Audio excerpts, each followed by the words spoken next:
Welcome to Driving and Vibing. What is the vibe today? I want to talk about exercise.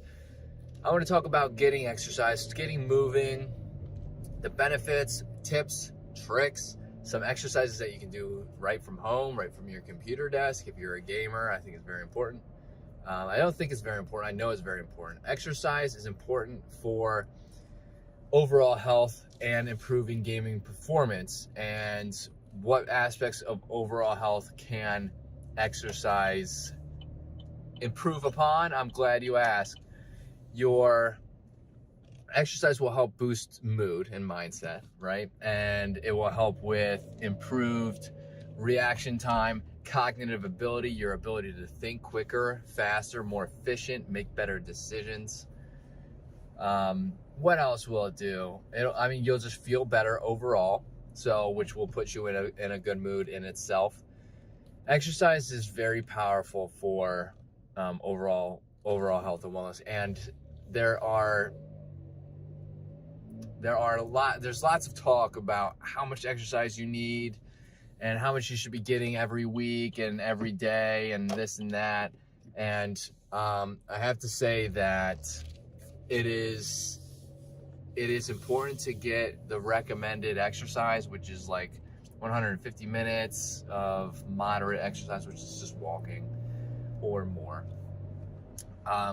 But if you have not started a wellness journey yet, if you have not started exercising, you do not need to go from 0 to 100. You do not need to go from 0 minutes to 150 minutes a week. You can start slow. I'm going to say this over and over again forever. Baby steps is taking baby steps or small steps towards your journey is going to be the best route you can take to help with building and maintaining that journey, building good habits. I will say that is the ultimate goal here, is to build good habits. So start with 5 minutes. So let's say you're going to start your exercise journey and you want to start with walking. I think that's great. Walking has a ton of good benefits to help improve overall well-being, mentally, physically. And I think walking is a powerful tool. If you want to start with that, start with 5 minutes. Get yourself out there, start with 5 minutes of walking, and then just stop there. Eventually, you'll get to the point where you will, say to yourself, I can do another 5 minutes. I'll start doing 10-minute walks. You can get out in your neighborhood. You can get on a treadmill. Just doing that a couple of times a week to start will start to build that habit. And then again, you're going to start looking at it where in the aspect of you're going to start enjoying it more and more, right? After you get over that initial hump, you're going to start enjoying it. And that 5 minutes is going to feel like a breeze to you. So of course you can add another 5 minutes. And now maybe you're doing 10 minutes 3 times a week. You'll do that for a little while, a couple of weeks maybe, and then that feels like a breeze. And then you say to yourself, you know what, I'm going to walk 15 minutes. I'm going to do 15 minutes. You keep adding. These baby steps will help to really solidify, same thing, but really solidify the good habits that you're building. And the good habits are what's going to help you push through and maintain. That is the best advice I can give anybody in regard to exercise. Well, really your wellness your wellness journey.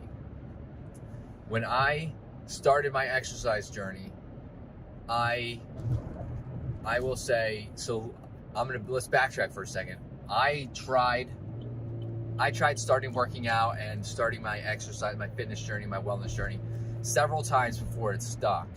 I had a partner and we decided to go 4 times a week as opposed to any other amount, so that we can have 3 days of quote unquote rest days. We decided to do that, and we decided not to exceed really an hour. That was the goals we set. It was easier to be able to kind of do with a partner. It's another tip I will give, is do it with a partner. If you can, have a partner there to walk with you, to do exercises. It makes for a more enjoyable learning experience, as well as kind of just somebody that holds you accountable to help push you through the tough times. But we set 4 times a week, and that was the kind of the stepping stones we used. And then eventually we got up to 5 and 6 times, and we only took 1 day off. We switched around, and the more we learned, we switched around our exercises, routines. But I have to say that we took those little baby steps in just the exercise. And 4 days is kind of a lot. I could have probably started, because there are times where it got a little tough, you know, kind of feeling like we were getting a little burnt out. I could have probably reduced it to 2 or 3 times a week to start, which is what I would recommend most beginners. But we did not exceed the 4 times, right? And there's times where we missed some days, and that's okay. It's not a big deal. So we averaged 3 to 4 times a week. And that was the stepping stone we laid down to advance from there. And then we started learning more. And then we started adding in another day, and then going on top of that. But taking these small baby steps will really help build that habit of exercising. So what are some exercises that you can do from home? If you really don't want to go to the gym, or the gym is intimidating, which it is, it really is. Eventually you should get to the point and realize that, you know, everybody else at the gym is focusing on themselves. And like, a lot of people are intimidated or think that they don't want to be, or they don't want to be judged, because this is kind of how I felt too. They don't really want to be judged when they go to the gym, you know, especially if they're starting to learn and, you know, this and that.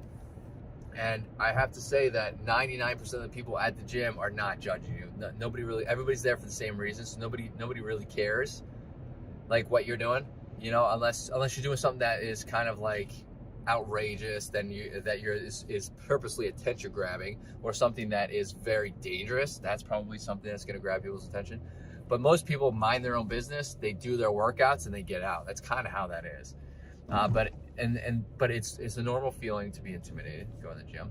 But there are workouts that can be done at home. So you can do your workouts at home. You could go do 5 minutes of walking. You could do 5 minutes of exercises.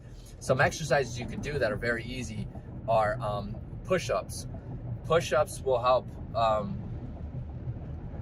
with building overall, you know, upper body muscle. We're gonna really kind of make it easy to understand the upper body area, right? You don't have to do real like full-fledged on the ground strict push-ups. That is difficult to begin with. So do assisted push-ups. Your computer desk, or your kitchen table, or even a chair, the side of your bed. Go at an angle, if you can see, go at an angle and do an assisted push-up, where you push up, you're assisted by the bed or the chair or the table, and do a couple of push-ups then. And then what you can do is, even on a wall, you can do this on a wall, so you have even a more steep of an angle, we'll say. And then eventually you can start making the angle less and less. I'm apparently terrible at math, so I don't even know the words, but reducing the angle as you progress through kind of your journey here, to add quote unquote more resistance, because obviously the lower to the ground you get, the more gravity is going to have a play in that. So push-ups is, and I can make a video on this, of course, like with the actual exercise, but assisted push-ups off of a table, a bed, or a desk is a powerful upper body exercise. Another one would be dips. It's where you kind of sit, or you kind of lean off you scoot forward off of the chair, and you have your arms on the back of the chair, and you dip your butt down low so that your arms are raised up. This one's harder to explain. I've never actually explained these dips, and you can look these up. These are all over the internet, but dips are a good one for upper body as well. And that's something you can do right out of your chair. You can scoot forward out of your chair, push yourself, you know, let yourself kind of go down to do the dip, pull yourself back up, do that a couple times, and then there's that. Planks are very powerful for the core. Core is very, very important for stability in everyday kind of activities.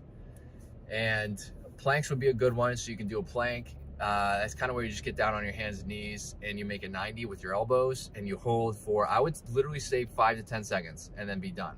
Do that a couple of times. And then for lower body, you can do lunges. It's where you just take a step forward and you have your back knee touch the ground very gently, And you can do walking lunges, you can do backward lunges, you can do side lunges. Obviously, if you're doing side lunges, you're not going to have your knee touch the ground. That would be pretty impressive, probably pretty bad for your knees.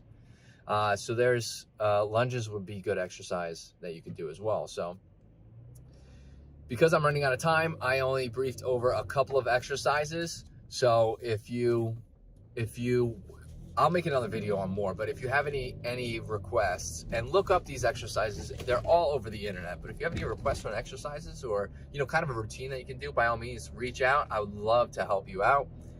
If you have any tips or tricks of your own that you incorporate into your day, I would love to hear those as well. Maybe I can incorporate them in mine.